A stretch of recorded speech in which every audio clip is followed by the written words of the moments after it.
kada mes turime ir tokias sudėtingesnės situacijas, pavyzdžiui, priklausomybė cukrui, ir aš drįstu sakyti priklausomybė, nes žmonės, kurie valgo cukrų ir saldumynus tikrai dideliais kiekiais, jie sutiks su manimi, kad tai yra priklausomybė, nes žmonės susiduria su tikrai labai didelėm problemom, valgo dideliais kiekiais ir sustoti negali.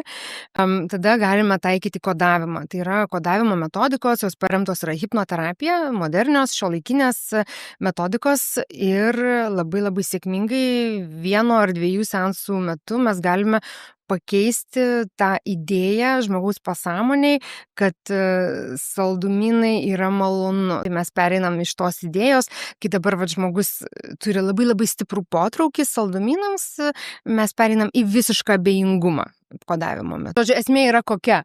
Mes galime perrašyti tą pasąmoninį kodą nuo visiško nesuvaldomo potraukio iki visiško atmetimo. Ir kas atsitinka po kodavimo, kad jūs nueinate sakykime, į parduotuvę, pažiūrite į tas lentynas, kur sudėtas tas šokoladas, kurio prieš tai jūs taip troškote ir norėjote.